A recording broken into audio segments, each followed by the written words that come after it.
In this video, we'll discuss non-parametric measures of correlation, specifically Goodman and Kruskal's gamma. Gamma is useful when we have ordinal level data. For this example, I'll use the following data. Here's a cross-tabulation of homework grade and exam grade for 60 randomly selected students. Gamma tells us whether homework and exam grades are positively associated, that is, a high grade on one variable leads to a high grade on the other variable, or negatively associated, a high grade on one variable leading to a low grade on the other. Here's the formula for gamma. It has two terms, n sub a and n sub I. N sub a stands for the number of agreements, and n sub I stands for number of inversions. The first step in calculating gamma is to arrange our cross-tabulation such that each variable is arranged from high to low. So for homework grade, the highest is on the left and the lowest is on the right. And for exam grade, highest is at the top and lowest is at the bottom.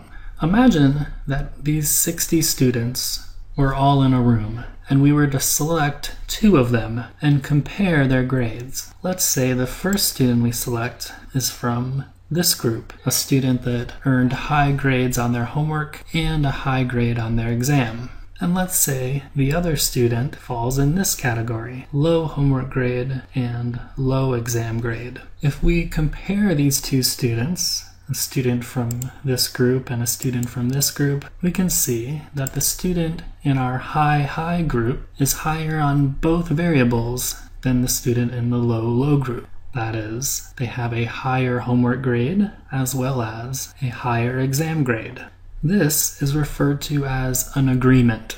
An agreement is when both variables vary in the same way between the two individuals. Now let's say instead of an individual from this group, we selected an individual from this group.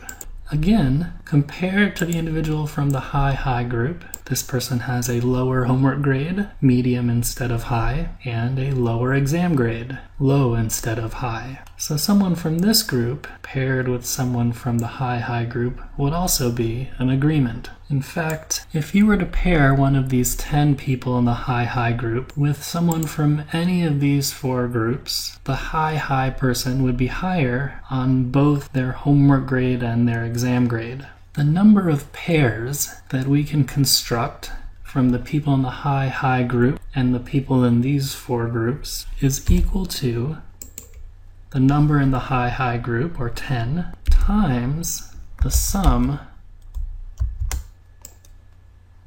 of the people in these four groups. In this case, we could create 300 different pairs of people from the 10 people in this group and the 30 people in this group. Notice that these four categories are below and to the right of the high group. Now, let's say we're going to select someone that earned a medium grade on their homework and a high exam grade. The people who scored lower on both their homework and their exam are in these two groups. So if I were to pair someone from the medium high group with any of the 14 people in these two groups, there would be agreement. That is, the medium high individual would have a higher grade on their homework and a higher grade on their exam. Just as before, the number of pairs you can make with this combination of groups is equal to the number of people in the medium-high category times the sum of these two groups that are lower and to the right.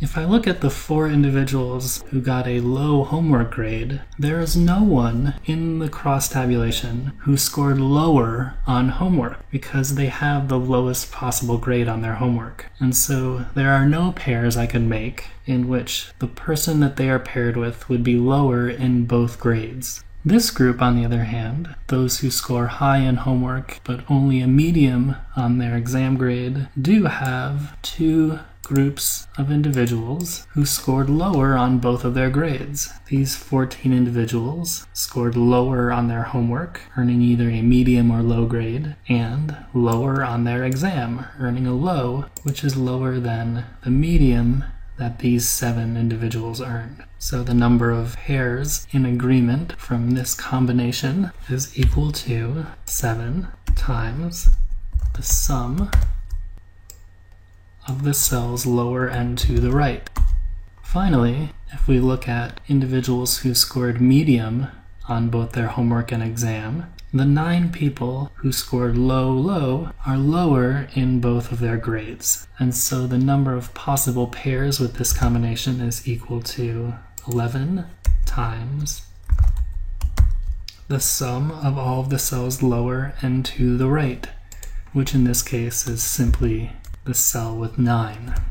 Just as with the individual who has a low homework grade, all of the individuals with a low exam grade have no people to pair with who scored lower on the exam. And so these 4 sums constitute all possible pairs in this cross tabulation, where one individual in the pair is higher on both grades than the other individual. And so if we sum these 4 terms, we see that of all the possible pairs of students that we can make with 60 students, 581 of those pairs involve one student that's higher on both of their grades than the other. Inversions are when we have a pair of students where one student is higher on one grade but lower on the other. For example, if we select this individual who got a low homework grade but a high exam grade,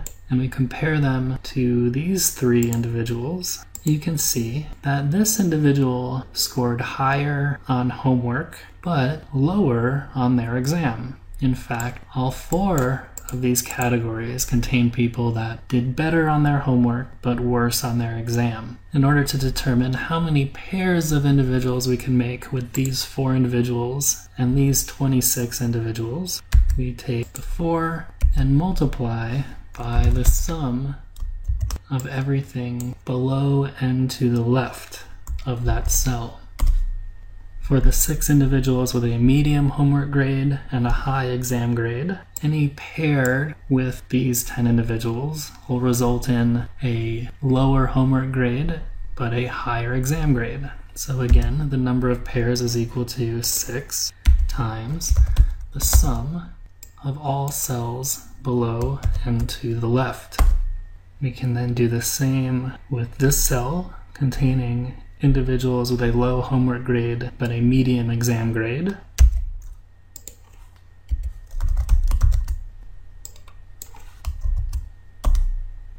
And the 11 individuals with a medium homework grade and a medium exam grade.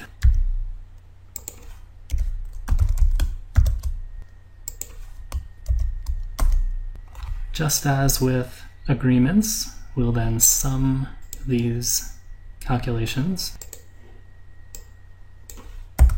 and we see that of all possible pairs, 237 pairs involve a case where one student is higher on one grade but lower on the other.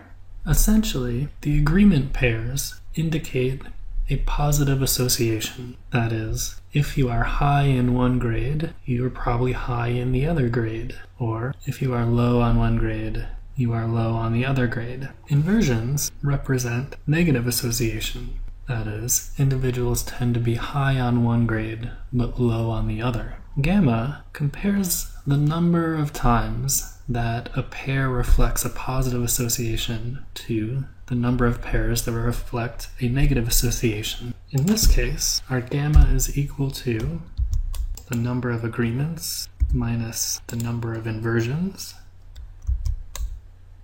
divided by the number of agreements plus the number of inversions, which gives us a value of 0.42. Since this is a positive number, it indicates that there is a positive association between one's homework grade and their exam grade. Gamma ranges from -1 to +1. The sign indicates whether it is a positive or negative association, and the size indicates the strength of that association.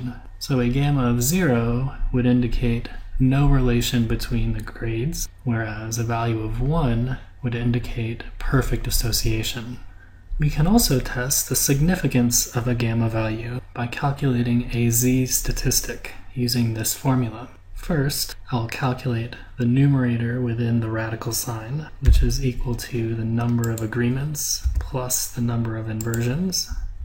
Then I will calculate the denominator, which is equal to n, or 60 students, times 1 minus our gamma squared. So our z is equal to gamma times the square root of the numerator divided by denominator, or 1.72. As usual, we compare this to a critical value, which at 0.05 level of significance is equal to 1.96. And since our calculated z is lower than this, our gamma is not significant. To summarize, we calculated a gamma of 0.42, which suggests a positive association between homework grade and exam grade, but this association is not statistically significant.